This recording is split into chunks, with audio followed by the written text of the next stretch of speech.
Welcome to tonight's episode of Beyond Focus TV. I'm Lydia Patel, and as always, I have a very special guest for you, Roberta Vigilance, who's actually an event sponsorship consultant. She's with us tonight for the next 30 minutes, so stay with us. You're watching Beyond Focus TV. Beyond Focus TV allows you to discuss contemporary topics affecting the Caribbean people on both a national and local level. The show features informed guests who offer insight, debate, and evaluate various issues. Beyond Focus TV builds on the station's mission to provide useful information to the Caribbean people in New York and abroad. Beyond Focus TV, where our viewing audience can get educated, informed, and empowered.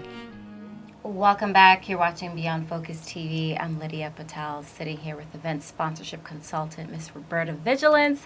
She's with us tonight. How are you? Fine, Welcome to the program. Thank you for having me. Well, it's great to have you. We love having entrepreneurs. We love having people who are doing positive things in the community. You've definitely been doing some great things. Thank you. It's kind of interesting how we met up through different events and we go full circle. And now you're in my interview chair. And I'm so happy. It's great. Happy. Yes, it's an exciting moment. I was following you, and I'm glad I'm actually right here with you. It's great to have you a part of the Beyond Focus TV family tonight. So let's get straight into it. Let's kind of rewind a little bit. Okay. Take it back for those who may not know what you've been doing or what are you working on. Okay. How did this all come about for you? I started in, so I come from a sales background, right? I've been working in sales since the age of 16, so many years. And this particular job where I worked, I sold websites there. And I met a young lady, her name is Sebastian, and she was working on a hip-hop calendar, men and women in hip-hop. And that time the secretary was out, and I was at the front desk, and she came in, and her and I were speaking. And we kind of bond because I'm from Guyana and she's from Jamaica, so we kind of bond. Caribbean, Caribbean, exactly. You know how it goes. And she said to me, I'm working on this calendar. She's very energetic. I'm working on this calendar. Would you help me out? So I'm very helpful. I love helping entrepreneurs reach their goals. And she said, what I need you to do is just speak to the celebrities for me because, that wasn't her thing. I was like, I have no problem. I'm background in sales. I'm really focused when it comes to networking. Could be an introvert, but when it comes to business, not that at all. So I met her, and working on the project, I realized that the celebrities were products. The people who were the movers and shakers behind the scene were the managers and the makeup artists and everyone else who made up this product. I was in college simultaneously studying marketing and management, and I was part of a school club, and some of the students wanted to be models and musicians, and right. So I said, well, what I can do is take the information, what I learned about the movers and shakers behind the scene, and educate the models and talents to become not only aware of the different professions that are offered, but also to showcase their talents in front of the industry leaders. And that's what I did. My first entertainment industry network seminar was held at John Jay College on J Street. Oh my goodness, that's pretty how I big, started. actually. That's how I started. Wanted to help upcoming models and talents. Wow. Yeah. And that was? That was in 1997, and I established my business in 1999. Oh my goodness. So long time. That's a long time. 18 years. Yeah, 18 years in business. 18 years in business. Most people can't even survive 18 months. So for you to do 18 years, that's absolutely amazing. Dedication. To actually be able to do that. And passion, as you know, as well. Absolutely. So event sponsorship, a lot of people, you hear that term a lot. Yeah. And I really want to really drive the point home for everyone, really kind of let them know what is event sponsorship, what are the different types of sponsorship, because everyone's doing an event, everybody puts on stuff, and they think it's just a logo on a flyer, and it stops there. And there's a lot more to it. It is. I learned about sponsorship because I needed funding for those same events that I spoke about. And the word sponsorship or sponsor came into my realm, not the process. So everything that I learned about sponsorship was really through trials and error followed by success. Sponsorship is, I would call it bartering. That's what I said many years ago when I did a video. It's bartering. It's trading value for value. Today we call it partnership. So that's the focus on truly what event sponsorship is.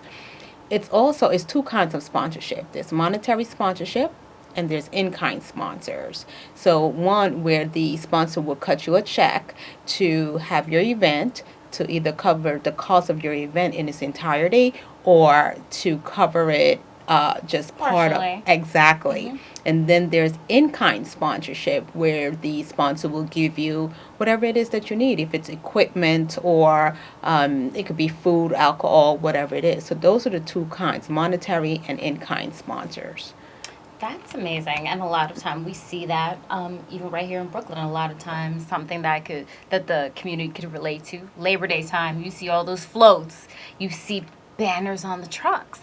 Those are sponsors. A lot of time, they've either helped towards the purchase of or the rental of the equipment. They've given food. They may have done the printing of those flyers. They may be the drink sponsor on the truck. Absolutely. So even something like that, like when I travel to Trinidad for Carnival, you see it is a business. It is. Carnival is a business.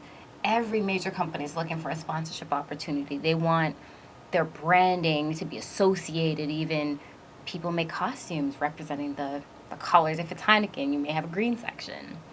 Little ways that you could incorporate everything. So that's really good to let and it people. looks pretty as well, doesn't it? It looks so nice when you think of the different ideas Yes. that you really could do. Yes. That's pretty good. So of course, you do seminars. Yes, I do seminars as well where I actually have a webinar. It's a free webinar that's coming up on April 26th. And what that is just introducing people to what event sponsorship is and to answer any questions that they may have about how to secure sponsors or what. It's not a full session, but it's an intro Q&A session just for them to get an understanding of what sponsorship is and how it works. And as you mentioned earlier, a lot of people think it's just banners, and it's much more than banners. Some sponsors do want visibility, while others could be private sponsors. I have private sponsors where they just want to see you succeed in what you're doing because they can relate to what you're doing. And it's not something that they want to do. They don't have the time to do it maybe, but they will fund what you're doing so that you can whether it's to help others, so you could be prosperous in what you're doing. So they also have they're not looking for visibility, obviously. Those are called private sponsors. Some sponsors may want a new demographic. They might want to place, maybe from one country. And being raised in Guyana, one thing that I see, for example, Milo. Back home, we drank Milo. I was born in America, but I was raised in Guyana. So when I say back home, I'm talking about Guyana.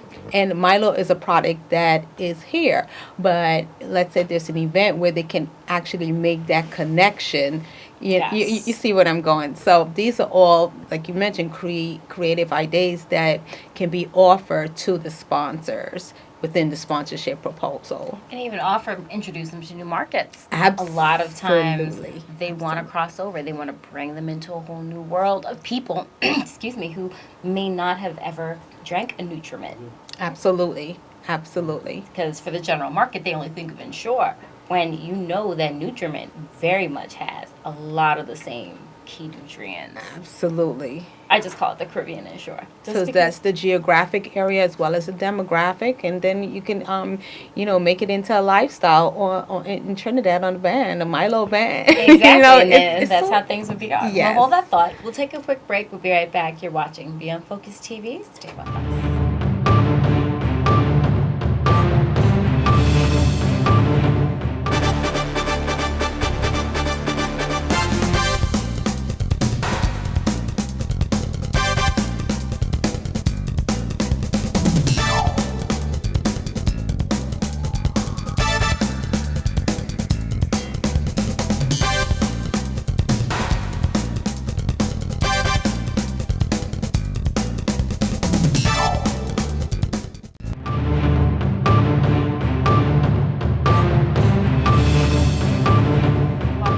You're watching Beyond Focus TV. I'm Lydia Patel, sitting here with Roberta Vigilance. So Roberta, great segment so far, definitely very, very informative. I kind of want to let everyone know, for those who are interested in possibly getting into a webinar, just how to avoid some of the pitfalls. And kind of let's touch upon that. What are some of the common pitfalls, even from mistakes in the intro email or the proposal itself? Absolutely. Within a lot of people, when it comes to the sponsorship proposal, they're not targeting the right sponsors. It's two things. My theory is you can actually make one proposal, just one basic proposal, and tweak it for each sponsor, like tweaking the name. So make sure when you send in their sponsorship proposal, make sure you You've taken out the right name. make sure you put the right name. A big mistakes that people make. You don't have to go and reinvent the proposal 4 or 5 times, because at the end of the day is what really you have to offer the sponsor. So it doesn't make sense to go in and tweak it all over, to change it all over again. So one, make sure that you're targeting the right sponsors. Make sure the name is correct. Another thing, make sure that you know how much you need to ask for, which is a huge mistake in the proposal. And what I mean by that, if you're asking for $20,000, make sure the benefits that you're offering the sponsor at minimum, and why I'll explain to you why I say at minimum should be $20,000 in value. And the reason why I say at minimum is because behind the scenes, what happens is when you offer to sponsor $20,000 in value, you have a generation of consumers coming up, which that actually multiplies more than 20,000. And sometimes, so that's one way. That's why I say just the minimum. But of course, you can offer the sponsor 4 times what you're asking for, as well as many ways that you could go about it. That's pretty interesting. And especially because it is a reality of it. You know, people are looking for the ROI, the return on investment. Absolutely. And a lot of times people don't know how much they should be asking for. Yeah. Which is a common thing. What are some of the other common pitfalls that we may be doing when we're sending out proposals? One of the biggest things in sponsorship professionals, they continue to say this, one of the biggest things I must say is definitely, one is not understanding sponsorship. And what I mean by that, for example, when they send out the sponsorship proposal, they will use the terms as, I'm asking for a donation, or sometimes the only thing that they're selling the sponsor is a set of banners, and when you're talking about a company like Heineken or even Coca-Cola, I mean, they're huge, so banners are good, but what else can you offer the sponsors? So it's just not about asking for $20,000. You have to be able to quantify that, as I mentioned earlier. The language, you have to know the right language. It's not a donation. It's not, definitely not free money. And what I find out as well is a lot of sponsorship seekers feel that they're entitled to the sponsorship. They feel because you're part of the community that they're in, you're supposed to give me the sponsorship. So when they're on the phone or in a proposal, they feel more of an entitlement, more rather than it's a partnership that you're building. That's very true. And a lot of sponsorship professional actually said, and I believe I said this, make sure you target the right sponsors. So if it's a children's event, you're not necessarily, you don't want to target Budweiser. So that's true. Yeah, so that's one of the biggest complaints that the sponsorship professionals are having. No, and that makes a lot of sense, for sure. When you think about that, people, it's just about knowing the budgets, knowing what you're targeting. In terms of marketing companies, a lot of times there's a cutoff period, which is something else. Yes. People don't know. So they will start asking for money 2 months out when, especially with major corporations, budgets, their fiscal year, and they've already started planning 2018. Yes. There's a cutoff period and start making plans. So shed some light on that.